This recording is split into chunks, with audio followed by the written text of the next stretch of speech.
जी हाँ, स्वागत है आप सभी लोगों का आपकी इस चैनल जेके एग्ज़ाम्स में। आप सभी लोगों को पता है कि हमने इकोलॉजी वाला चैप्टर ख़त्म कर दिया है और दूसरा चैप्टर जो कि आपके सिलेबस में कम्प्लीटली लिखा गया है बायोडाइवर्सिटी वाला। बायोडाइवर्सिटी वाला हमने लेसन नंबर मतलब उसका लेक्चर 1 दे दिया है आपको, और आज का जो है बायोडाइवर्सिटी का लेक्चर नंबर 2 रहने वाला है। तो लेक्चर नंबर 2 में हम क्या पढ़ने जा रहे हैं वो मैं आपको एक आउटलाइन बता दूंगा, उसके बाद स्टार्ट करते हैं वीडियो को। आई होप कि आप आराम से सीखोगे ये वाला कॉन्सेप्ट, ताकि आपको आगे आने वाले जो भी कॉन्सेप्ट्स रहेंगे क्लाइमेट चेंज या different aspects regarding the climate change जो आपके सिलेबस में पूछे गए वो आपको आराम से समझ में आ जाएंगे। आज थोड़ा लंबा क्लास दे देंगे पूरी तरीके से, शायद आज के इस चैप्टर में ये वाला पोर्शन मैं कम्प्लीटली ख़त्म करने जा रहा हूँ। तो आपको एक और टॉपिक रहता है, वो रहता है इकोलॉजिकल सक्सेशन, जो कि मैंने उसमें शायद गलती से रह गया है। जो हमने लेसन नंबर 1 पढ़ा इकोलॉजिकल सक्सेशन, वो से उससे क्वेश्चन एक्सपेक्ट किया जा सकता है, दैट इज़ वाई कि वो मुझे पढ़ाना है। तो शायद वो नेक्स्ट वीडियो में हम कवर करने जा रहे हैं। आज के इस वीडियो में मैं आपको इंडिया जो है सबसे पहले हमने इस सीरीज़ में जो बायोडाइवर्सिटी वाला हम पढ़ रहे हैं, बायोडाइवर्सिटी की जो लेक्चर सीरीज़ पढ़ रहे हैं, इसमें हमने आपको व्हाट इज़ बायोडाइवर्सिटी एक्सप्लेन किया है, बायोडाइवर्सिटी की टर्म किसने दी है वो एक्सप्लेन किया है। इसके अलावा different types of biodiversity alpha beta gamma मेटेगर की वो एक्सप्लेन की आपको। फिर उसके बाद मैंने थर्ड थिंग जो एक एक्सप्लेन किया था वो किया था मैंने कि ग्रेडियंट के हिसाब से, जैसे टेम्परेचर, अल्टीट्यूड, लैटिट्यूड, या मतलब इन चीज़ों के बदलने से प्रेसिपिटेशन चेंज वेरी होने की वजह से बायोडाइवर्सिटी पे क्या असर पड़ रहा था। तो ये चीज़ हमने पुराने वाले वीडियो में पढ़ी। आज के इस वीडियो में मैं आपको सबसे पहले इंडिया में किस तरीके की बायोडाइवर्सिटी है थोड़ा सा इसको एक्सप्लेन करूँगा। एग्ज़ाम पॉइंट ऑफ व्यू से कुछ फैक्ट्स जो पूछे जाते हैं तो डायरेक्टली आपको वो फैक्ट्स मेमोराइज करने पड़ेंगे। सबसे पहले चीज़ ये हम करेंगे। दूसरी बात, अब हम आगे बढ़ेंगे, फिर मैं पढ़ाऊँगा आपको हॉटस्पॉट्स का कंसेप्ट। हॉटस्पॉट्स का कंसेप्ट ख़त्म होने के बाद हम पढ़ने की कोशिश करेंगे उसके बाद कि आपकी कंजर्वेशन, ये जिसको हम बोलते हैं बायोडाइवर्सिटी कंजर्वेशन, इसमें हम कहेंगे कि मतलब बायोडाइवर्सिटी जो है हमारी, उसमें प्रॉब्लम कहाँ पर है, प्रेशर कहाँ पर, प्रेशर किस तरीके से, और यहाँ आप मान लो थ्रेट्स इसमें क्या है, ठीक है, थ्रेट्स पढ़ेंगे। थ्रेट्स के बाद हमारे इससे मतलब डैमेज क्या होता है, डैमेज जब होता है तो कॉन्सिक्वेंसेस, उससे क्या कॉन्सिक्वेंसेस निकलते हैं। कॉन्सिक्वेंसेस जब हम समझेंगे, कॉन्सिक्वेंसेस के बाद मैं आपको मतलब आराम से समझा दूंगा कि कंजर्वेशन की अब हमें ज़रूरत पड़ती है। जब कुछ नतीजे निकलते हैं, बायोडाइवर्सिटी को थ्रेट पहुंचती है, थ्रेट से क्या होता है, डैमेज हो जाता है, डैमेज से क्या होता है, कुछ कॉन्सिक्वेंसेस निकलते हैं। जब ये कॉन्सिक्वेंसेस हमारे लिए हानिकारक होते हैं, मतलब डेंजरस होते हैं हमारे लिए, हमारे इकोसिस्टम के लिए, हमारे पूरे अर्थ के लिए डेंजरस होते हैं, तो हमें ज़रूरत पड़ती है किस चीज़ की, कंजर्वेशन की। फिर हम कंजर्वेशन में सीखेंगे इन सितु कंजर्वेशन किसको कहते हैं और एक्स सितु किसको कहते हैं। फिर उसके बाद national parks, wild life sanctuaries वगैरह, और इसके अलावा जो भी कॉन्सेप्ट होगा वो सीखने की कोशिश करेंगे। लिमिट हम यहाँ तक रखेंगे कि यहाँ तक हमें सारी चीज़ें कंप्लीट करनी है। तो यहाँ से क्वेश्चन कहाँ पर बन सकता है, ये सबसे पहले मैंने क्या बोला था, कुछ फैक्ट्स बता दूंगा इंडिया की बायोडाइवर्सिटी के रिगार्डिंग। तो ये चीज़ आपको बहुत ज़्यादा इंपॉर्टेंट रहने वाला है, तो आप यहाँ पर नोट करके जाइएगा एक एक point. Before starting the video मैं आप सभी लोगों को से रिक्वेस्ट करता हूँ, जो नए हैं वो चैनल को सब्सक्राइब करें, जो पुराने हैं उनको पता ही है कि आपको नीचे डिस्क्रिप्शन में लिंक मिल जाएगी एप्लीकेशन से की, वहाँ पर एप्लीकेशन में आपको पूरी PDF बस अवेलेबल मिल जाएंगी। आप वेट करिएगा, जो ही लेसन ख़त्म हो जाए तो हम लेसन वाइज उस पर अपलोड कर देते हैं। चलिए स्टार्ट कर देते हैं विदाउट वेस्टिंग योर टाइम। सबसे पहले अगर इंडिया की बात करेंगे, India is the 8th biodiversity region. तो क्या है इंडिया की रैंकिंग जो है ना बायोडाइवर्सिटी रीजन्स में, तो अगर हम पूरे मतलब वर्ल्ड की देखेंगे, वर्ल्ड में टोटल 17 मेगा डाइवर्सिटी, जोन्स या कंट्रीज कह लो। वर्ल्ड में टोटल 17 मेगा डाइवर्स कंट्रीज है, ठीक है। मेगा डाइवर्सिटी कंट्री कौन सी होती है, जहाँ पर इसका क्राइटेरिया अभी थोड़ी देर में आपको बता दूंगा, फिलहाल आप इतना याद रख लीजिए। मेगा डाइवर्सिटी जहाँ पर बहुत सारे वेराइटी ऑफ ऑर्गेनिजम्स रहते होंगे। तो पूरे वर्ल्ड में टोटल 17 मेगा डाइवर्स कंट्रीज है। तो अब अगर इन मेगा डाइवर्स कंट्रीज में इंडिया की बात करेंगे तो इंडिया जो है वो 8th नंबर पे आता है। आपको पूछा जाएगा कि इंडिया मेगा डाइवर्स कंट्री है, हाँ जी है, तो इसकी रैंकिंग क्या है, 8th है। और उसका बायोडाइवर्सिटी स्कोर जो है वो 0.46 इज द स्कोर। इसको कहते हैं बायोडाइवर्सिटी स्कोर। बायोडाइवर्सिटी में भी अगर उसने डीप पूछा तो ये भी पूछ सकता है। तो ये पॉइंट आपको रिमेंबर करना है, इसमें ज़्यादा ध्यान देने की कोई ज़रूरत नहीं है, सिंपली। अब यहाँ पर अगर बात करेंगे दूसरे वाले पॉइंट की, तो India has 23% of geographical area under forests. ये भी आपको पता होना चाहिए कि 23% जो इंडिया का लैंड है, India's geographical area, geographical area is under forest cover, ठीक है। तो ये पॉइंट आपको रिमेंबर करना है। इसके बाद अगर हम देखेंगे एक और पॉइंट, तो 5% of the India's total area is classified as protected. इन मतलब अगर हम देखेंगे जो इंडिया का टोटल 100% अगर जियोग्राफिकल एरिया को देखेंगे, उसमें से 5% जो लैंड है या 5% जो इंडिया का एरिया है that is protected.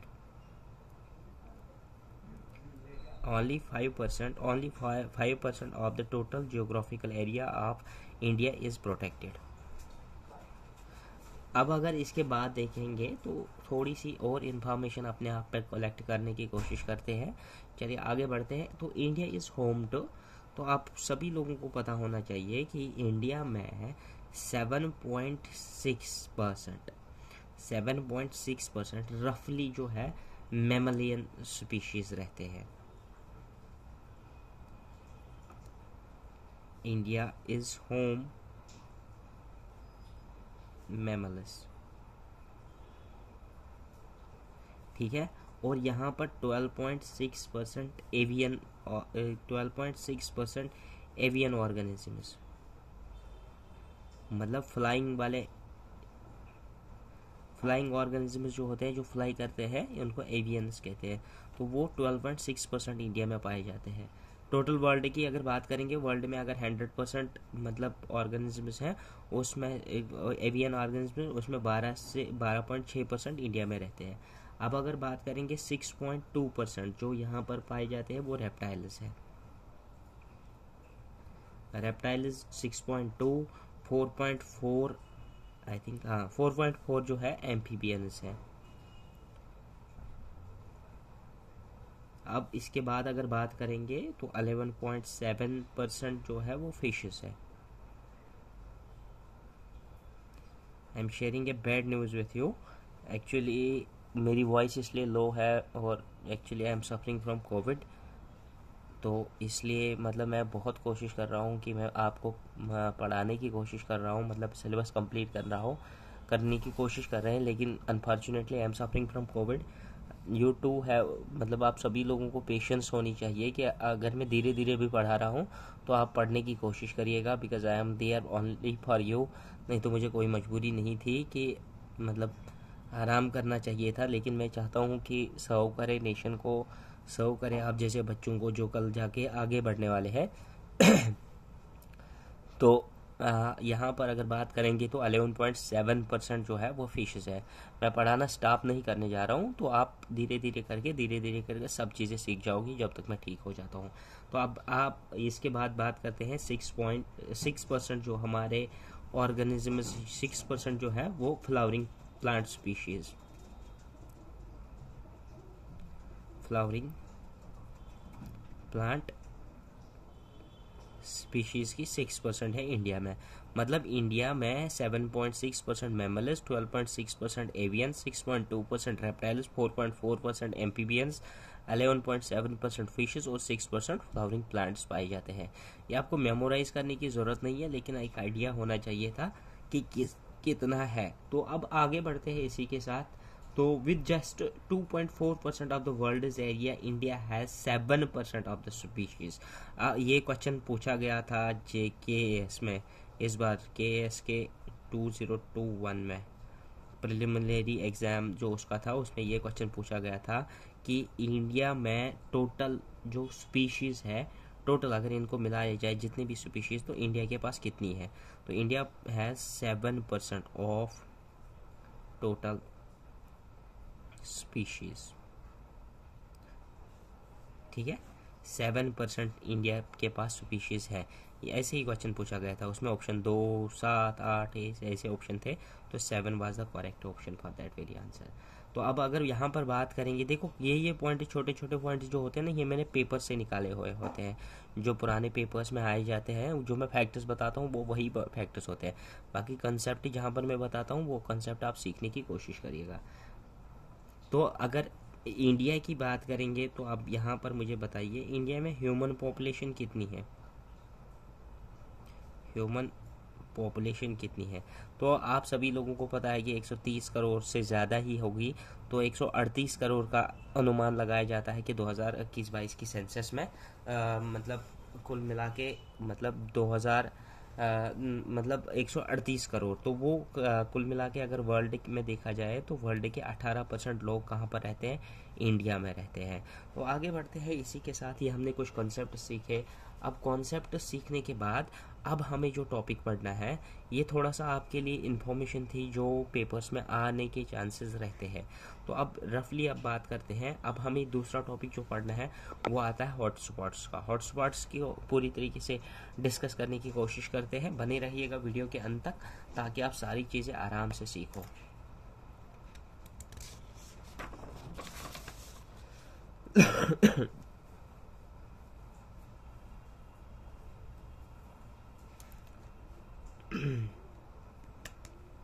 चलिए, आराम से सीखने की कोशिश करिएगा, कोई जल्दी नहीं, कोई दिक्कत नहीं।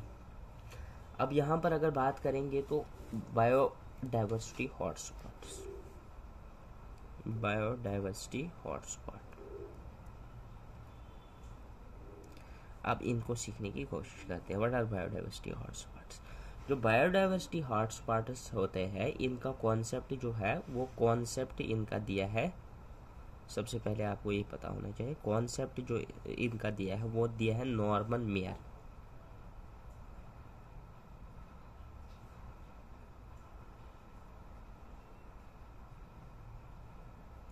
नॉर्मन मेयर ने कॉन्सेप्ट कौन सा दिया है, बायोडाइवर्सिटी हॉटस्पॉट्स का। अब सर ये हॉटस्पॉट्स होते क्या है, आपने तो बताया हॉटस्पॉट्स है, ये हम नेशनल पार्क के साथ क्यों नहीं पढ़ रहे, पहले ही आपने क्यों पढ़ा है। Because they don't have to do anything with मतलब कंजर्वेशन, लेकिन कंजर्वेशन के साथ है, लेकिन ये मतलब कोई तरीका मतलब उनमें मैच नहीं हो रहा है। ये अलग सा एक टॉपिक बनता है, इसमें कुछ चीज़ें डिटेल में पढ़नी पड़ती हैं क्योंकि इस पर क्वेश्चन आते हैं। दैट इज़ वाई कि इसको मैंने सेपरेट टॉपिक लिया। अब बायोडाइवर्सिटी हॉटस्पॉट का कंसेप्ट किसने दिया है, नॉर्मन मेयर ने। अब ये नॉर्मन मेयर ने क्या कहा कि अब बायोडाइवर्सिटी जो मतलब अगर कोई एरिया हम लेंगे, एरिया अगर हम कोई लेंगे, वहाँ पर वो बायोडाइवर्सिटी रिच होना चाहिए, यानी कि यहाँ पर variety and variation of organisms बहुत ज़्यादा होनी चाहिए। और उसके बाद इसने कहा कि ये एरिया जो है वो थ्रेटनड होना चाहिए, तो उसको हम बायोडाइवर्सिटी हॉटस्पॉट कंसिडर कर सकते हैं। अब थ्रेटनड दो तरीके की हो सकती है, एक तो नेचुरल थ्रेट भी हो सकती है, एक एंथ्रोपोजेनिक।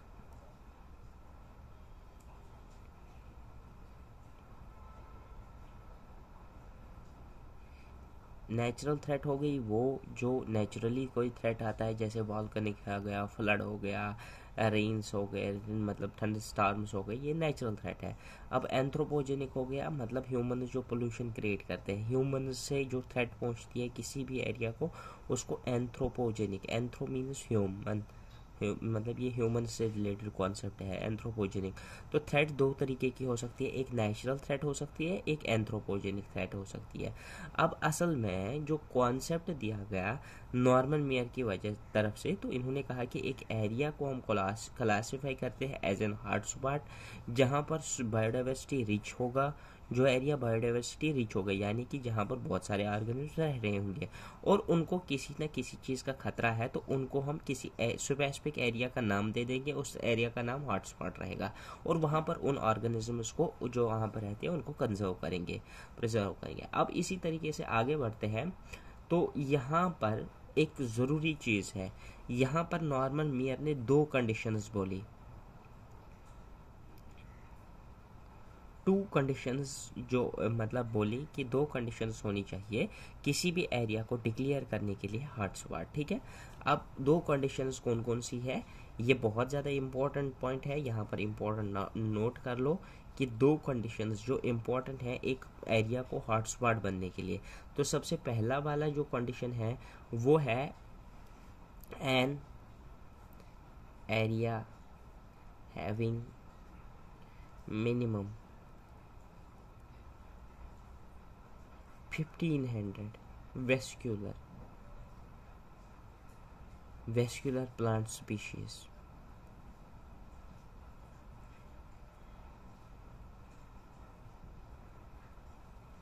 एंडेमिक। अब ये चीज़ क्या है, तो इसने क्या कहा, एक एरिया, हमने ये एक एरिया लिया, ये एरिया को हम तब हॉटस्पॉट कह सकते हैं जब यहाँ पर 1500 मतलब मिनिमम 1500 से मतलब 1500 से कम से कम 1500 कम से कम 1500 वेराइटीज होनी चाहिए किसकी, वेस्क्यूलर प्लांट्स वो प्लांट्स होते हैं जिनमें जाइलम और फ्लोएम होता है। अगर ये किसी को पता नहीं है तो ये बाद में हमें पढ़ना ही है। तो जाइलम और फ्लोएम यानी कि जिसमें वेसल्स होते हैं to transport the water and the food, उनको क्या कहते हैं, वेस्क्यूलर प्लांट्स। तो अब 1500 वेराइटीज होनी चाहिए किनकी, वेस्क्यूलर, मतलब यहाँ पर मिनिमम 1500 वेस्क्यूलर प्लांट्स होने चाहिए, मिनिमम 1500 वेस्क्यूलर प्लांट्स होने चाहिए। और लेकिन ये जो वेस्क्यूलर प्लांट्स यहाँ पर पाए जाएं उन वो एंडेमिक होने चाहिए, यानी कि वो खाली यहाँ पर मिलने चाहिए और वर्ल्ड में कहीं और नहीं मिलेंगे, found nowhere else.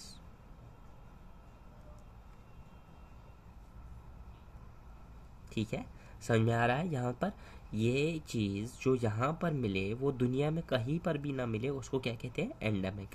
For example मैं अगर यहाँ पर मिल रहा हूँ, इस क्लास में मिल रहा हूँ और मैं किसी और चैनल पे ना पढ़ाऊँ, किसी और प्लेटफॉर्म में जाके ना पढ़ाऊँ, तो I am endemic to JK exams, मतलब मैं जेके एग्जाम्स में ही पाया जाता हूँ और किसी जगह पे नहीं पाया जाता हूँ, दैट इज़ कॉल्ड एंडेमिक।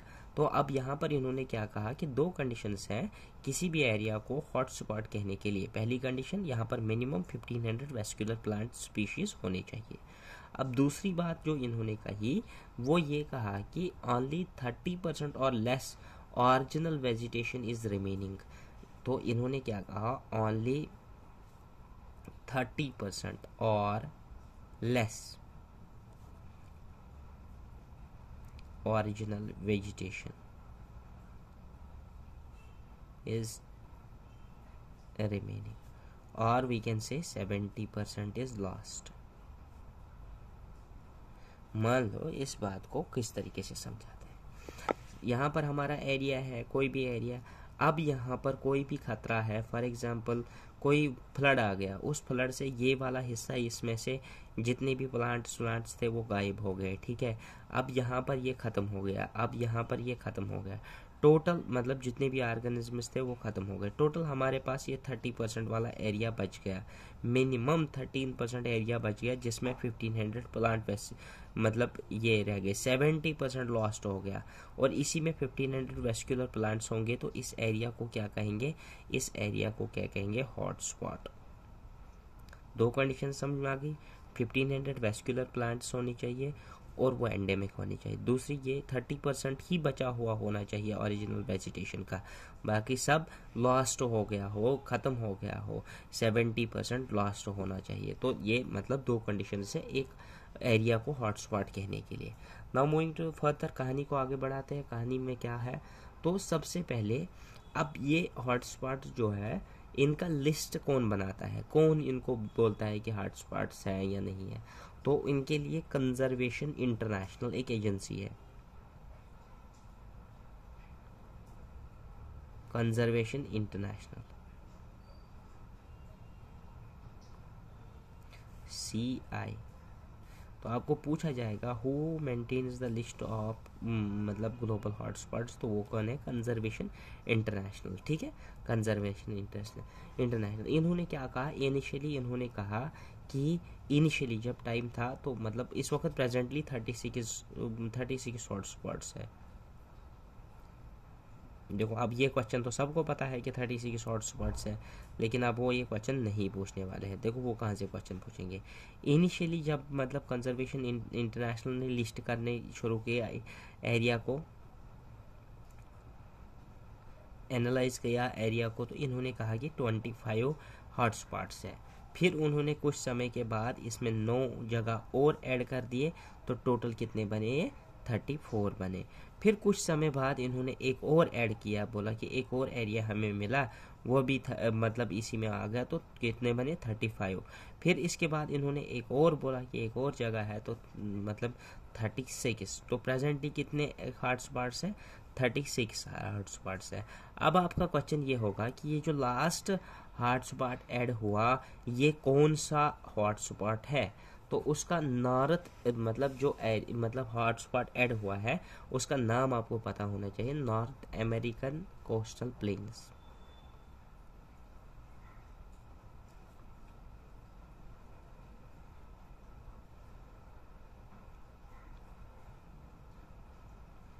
ये लास्ट वाला हॉटस्पॉट है जो इसमें ऐड हुआ है। इसके अलावा जो 34 के बाद 35 वाला जो था वो कौन सा था, क्वींसलैंड। ठीक है, क्वींसलैंड कहाँ पर है, फॉरेस्ट्स ऑफ ईस्ट ऑस्ट्रेलिया। हाँ ये एक बार चेक करना, अफ्रीका है कि ऑस्ट्रेलिया है, नहीं ऑस्ट्रेलिया है। Queensland is the forest of east Australia, right, check करने की कोई ज़रूरत नहीं, ऑस्ट्रेलिया है। ठीक है, तो अब यहाँ पर आप सभी लोगों को पता होना चाहिए कि हमारे पास 36 हॉटस्पॉट्स है। सर पहले इनिशियली कितने थे, 25, फिर 9 ऐड हो गए, 34 बन गए। जो 35 ऐड हुआ वो क्वींसलैंड था, और जो लास्ट वाला ऐड हुआ वो नॉर्थ अमेरिकन कोस्टल प्लेन्स है। ठीक है, यहाँ तक सभी बच्चों को सारी चीज़ें आई होप कि समझ में आ गई होगी, कोई डाउट नहीं होगा, कोई प्रॉब्लम नहीं होगी। आगे बढ़ते हैं, आगे कहानी को बढ़ाते हैं। कहानी में बहुत मज़ा आ रहा है आप सभी लोगों को। अब इंडिया में आ जाते हैं, तो इंडिया में ही खेल शुरू हो जाता है जहाँ पर हमारा क्वेश्चन बन सकता है। अब आप सभी लोगों को क्वेश्चन है, तो who is the authority for analysing or declaring the globally biodiversity hotspots. तो कौन सी होती है, कंजर्वेशन इंटरनेशनल होती है। ठीक है, यहाँ तक कोई डाउट नहीं है, होप कि नहीं होगा। अब यहाँ पर अगर बात करेंगे तो अपने भारत की, तो भारत में इंडिया में कितने हॉटस्पॉट्स है, 4 हॉटस्पॉट्स है। सर कौन कौन सा है, अब इस पे अच्छा सवाल है। तो सबसे पहले की बात अगर करेंगे तो सबसे पहले वेस्टर्न घाट्स एंड श्रीलंका।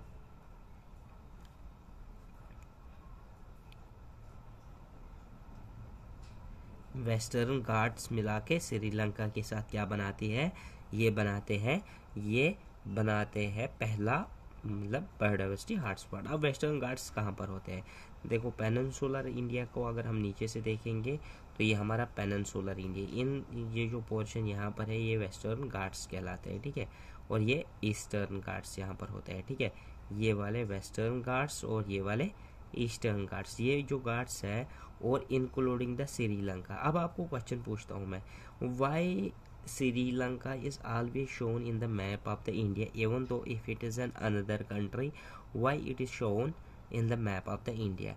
आप नीचे कमेंट सेक्शन में इसको भर सकते हो वाई।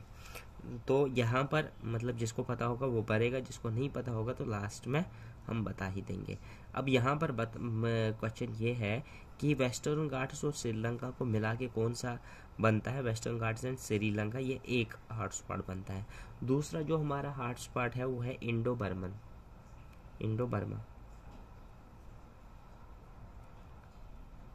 बर्मा।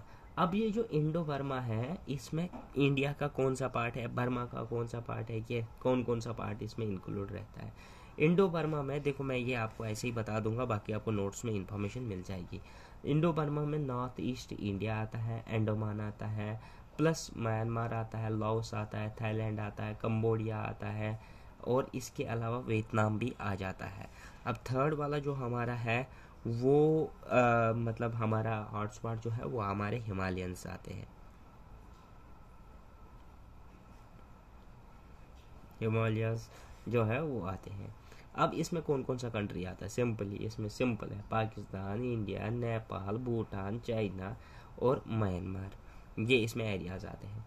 अब इसके बाद अगर बात करेंगे फोर्थ की, तो वो आता है सुंडालैंड। सुंडालैंड में क्या आता है, हमारे कंट्री का निकोबार आइलैंड, अंडमान नहीं, निकोबार आइलैंड। निकोबार आइलैंड, अंडमान किस में आया था, इंडो बर्मा में आया था। और सुंडालैंड में कौन सा आता है, निकोबार आता है। निकोबार इंडोनेशिया, मलेशिया, सिंगापुर और बोर्निया। अब यहाँ पर ये सारी चीज़ें आपको समझ में आ गई कि इंडिया के पास 4 हॉटस्पॉट्स हैं। अब आगे बढ़ाते हैं कहानी को, आपको कोई दिक्कत नहीं होनी चाहिए। कौन कौन सा है, western Ghats and Sri Lanka, Indo Burma, Himalayans और सुंडालैंड। आई होप कि आपको कोई दिक्कत नहीं होगी। यहाँ तक बहुत अच्छे तरीके से आपको समझ में आ गया होगा।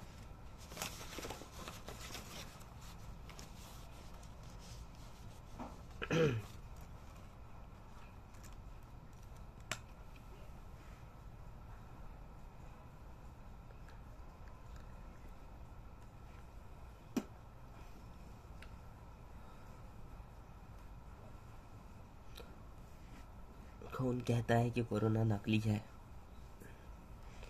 बहुत दर्द होता है। अब यहाँ पर अगर बात करेंगे इसके बाद मतलब होप स्पॉट्स की, हॉट स्पॉट्स तो हमने पढ़े, लेकिन हॉट स्पॉट्स के साथ ही एक और कंसेप्ट जुड़ा है, वो है होप स्पॉट्स। कभी हॉट स्पॉट्स के साथ कभी अगर डीप पूछ लिया तो होप स्पॉट्स भी आपको पता होने चाहिए। Area of the oceans that merit special protection, तो मतलब आपको सभी लोगों को पता होना चाहिए कि होप स्पॉट्स क्या होते हैं। ये area of the oceans, area of the oceans that merits for special protection. तो ये ओशन का एक एरिया होता है जिसमें स्पेशल प्रोटेक्शन की ज़रूरत होती है, उसको होप स्पॉट्स कहते हैं। अब इसमें इंडिया की अगर बात करेंगे तो इसमें आता है अंडमान एंड निकोबार प्लस लक्षद्वीप।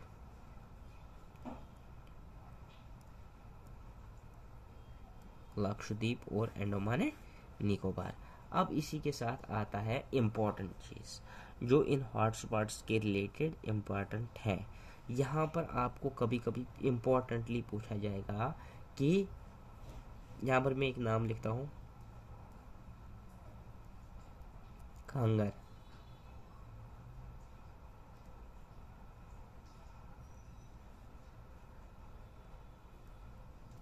पत्नी लाइन, कंगर पतानी लाइन, जो कुछ भी कह सकते हो, जो आपकी प्रोनाउंसिएशन होगी इस तरीके से याद रख लो कि कंगर पतानी लाइन। तो इस तरीके से आपको ये पता होना चाहिए, जो कांगर पातानी लाइन है, पत्नी लाइन है, जो भी आप मतलब इसको प्रोनाउंस कर सकते हो इस तरीके से है, कांगर पतानी लाइन। ये किस किस के बीच में है, this line is between Sundaland and Indo Burma, between Sundaland and Indo Burma. मैंने कल टेलीग्राम पे एक मतलब फ़ोटो शेयर किया था जिसमें डिफरेंट आइलैंड्स जो कि southern side of the India different islands पाए जाते हैं, उनके बारे में मैंने इन्फॉर्मेशन वहाँ पर शेयर की थी। तो वो आप एक बार देख लीजिएगा, जिससे आपको ये सुंडालैंड और इंडो बर्मन रीजन दिख जाएगा। तो उन दोनों के बीच में एक मतलब फनल बायोडाइवर्सिटी लाइन है, उसको कंगर पत्नी लाइन कहते हैं। इसी के साथ अब दूसरी लाइन की अगर बात करेंगे तो वलेशिया।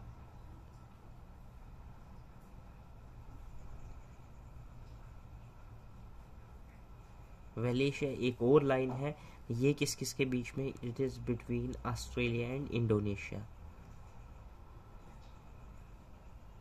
Australia and Indonesia. अब अगर थर्ड की बात करेंगे तो वेलेक लाइन। वेलेक लाइन जो है ये एक फनल बायोडाइवर्सिटी लाइन है between Bali and लॉम्बॉक। Bali and okay लॉम्बॉक। अब इस तरीके से आता है सुमुत्रा, जावा, दीज आर द आइलैंड्स, मतलब ये आपको साउथ चाइना सी में दिखेंगे, सुमुत्रा, जावा, बाली, लॉम्बॉक। तो बाली और इसके बीच में कौन सी लाइन आती है, वलेक लाइन, ठीक है, वलेक लाइन, ठीक है। तो ये आपको पता होना चाहिए, Sumatra, Java, Bali, Lombok. What is this Wallace line? It is a faunal biodiversity line. कितनी लाइनें मैंने बताई? कंगर पत्नी लाइन बताई, वलेशिया लाइन बताई, तो वैलेक लाइन बताई। तो ये 3 लाइनें बताई मैंने, Kangar Pattani line Sundaland in Indo Burma, Wallacea line जो है ऑस्ट्रेलिया और इंडोनेशिया के बीच में है, वैलेक लाइन जो है वो बाली और लॉम्बॉक आइलैंड्स के बीच में है। तो ये तीनों क्या है, फनल बायोडाइवर्सिटी लाइन्स है, ठीक है। यहाँ तक आपका कॉन्सेप्ट क्लियर है। तो आगे बढ़ते हैं, यहाँ पर हमारा हॉटस्पॉट्स वाला कॉन्सेप्ट पूरी तरीके से क्लियर हो गया है। अब यहाँ पर अगर बात करेंगे तो ये चीज़ आप सभी लोगों को पता होना चाहिए। एक और चीज़ यहाँ पर हॉटस्पॉट्स में मैं भूल गया था, तो हमें कुछ हॉटेस्ट हॉट स्पॉट्स, जैसे होप स्पॉट्स होते हैं वैसे मतलब हॉटेस्ट हॉट स्पॉट्स एक और नाम है, मतलब एक और टर्म है, ठीक है। तो हॉटेस्ट हॉट स्पॉट्स अगर बात करेंगे तो टोटल वर्ल्ड में 8 है। कितने हैं? How many hottest hot spots are in world? Total number जो है वर्ल्ड में 8 है। अब अगर इंडिया की बात करेंगे तो इंडिया में 3 हॉटेस्ट हॉट स्पॉट्स है। कितने हैं? 3। कौन कौन सा है वो जानने की कोशिश करते हैं। इसमें आता है पहले सुंडालैंड। सुंडालैंड में क्या क्या होता है? Nicobar island, Indonesia, Malaysia, Singapore, Borneo, ठीक है। दूसरा जो इसमें आता है वेस्टर्न घाट्स एंड श्रीलंका। तीसरा जो इसमें आता है वो आता है इंडो बर्मा। तो आप लोगों से क्या पूछा जा सकता है कि how many hottest hot spots are there in world? 8। तो उसमें 36 नहीं लिखना है, उसमें 8 लिखना है। अब अगर पूछा जाएगा कि इंडिया में कितने हॉटेस्ट हॉट स्पॉट्स हैं? 3 है, 4 नहीं लिखना है, ठीक है। अब यहाँ पर आप सभी लोगों को कॉन्सेप्ट हॉट स्पॉट्स का क्लियर हो गया है। अब यहाँ पर मैं आपको एक पेज से ही पढ़ा दूंगा जिससे आपका थोड़ा सा कंसेप्ट, क्योंकि इसमें ज़्यादा कुछ मतलब है नहीं, इसमें आपको पता होना चाहिए बायोडाइवर्सिटी कंजर्वेशन के बारे में। इसमें ज़्यादा कुछ है नहीं पढ़ने के लिए, बस आपको पता होना चाहिए कि इस तरीके से होता है, ठीक है। सबसे पहले अगर बायोलॉजिकल कंजर्वेशन, देखो बायोडाइवर्सिटी को जितना समझना था उतना समझा, अब कंजर्वेशन पे हम आ रहे हैं। कंजर्वेशन चीज़ आपको समझ में आना चाहिए, यहाँ से आपको सारी चीज़ें समझ में आ जाएगी। इसके बाद हमें बायोडाइवर्सिटी एक्ट 2002 पढ़ना है, फिर उसके बाद जो भी चीज़ें हैं वो आगे पढ़नी है। अब यहाँ पर अगर बायोडाइवर्सिटी कंजर्वेशन की बात करेंगे तो सबसे पहले drivers, pressure, threats, damages to biodiversity और लॉस टू नेचर। ड्राइवर्स किन किन वजह से, मतलब कौन ड्राइविंग फोर्स होता है बायोडाइवर्सिटी को डिग्रेड करने के लिए, फिर प्रेशर क्या पड़ता है, फिर थ्रेट क्या बनती है, डैमेज क्या होता है बायोडाइवर्सिटी, और नेचर को क्या नुकसान होता है, वो चीज़ें हम पढ़ने की कोशिश करेंगे। सबसे पहले ड्राइवर्स में अगर देखेंगे तो प्रोडक्शन, कंजप्शन, मार्केट और फाइनेंस और गवर्नमेंट। ये सारे चीज़ें यानी कि production, consumption, market, finance, government, यही ड्राइविंग फोर्स होते हैं बिहाइंड दिस मतलब डेग्रेडेशन ऑफ बायोडाइवर्सिटी। मतलब जब हमें किसी चीज़ की ज़रूरत पड़ती है, प्रोडक्शन करनी पड़ती है, तो हमें किसी और चीज़ की बलि देनी पड़ती है। तो कंजप्शन में भी जब हम कोई चीज़ खाते हैं, जब हमें चावल खाने होते हैं तो हमें मतलब चावल के पेड़ काटने पड़ते हैं। इस तरीके से फॉर एग्जांपल मैं आपको बता रहा हूँ कि हमें अभी मतलब जिस चीज़ की ज़रूरत पड़ती है उसके लिए मतलब किसी न किसी और चीज़ की बलि देनी पड़ती है। मार्केट, फाइनेंस और गवर्नमेंट, ये 5 चीज़ें जो है ड्राइविंग फोर्सेस बनते हैं बायोडाइवर्सिटी को नुकसान पहुंचाने के लिए। फिर प्रेशर क्या होता है? Agriculture, transportation, industries, energy use, forestries, fisheries, ये सारी चीज़ें ना दूसरे सेक्टर्स पे इम्पैक्ट करती है। अब अगर थ्रेट्स की बात करेंगे तो बायोडाइवर्सिटी में थ्रेट कौन कौन सी है? इसमें आता है habitat loss, over exploitation, climate change, pollution, invasive alien species. मतलब इन्वेजिव एलियन स्पीशीज वो एलियन स्पीशीज होते हैं जो दूसरे एरिया से कोई स्पीशी आती है। इसके बारे में एक्सप्लेन कर लूँगा अभी पेज पे, ये याद दिला देना मुझे।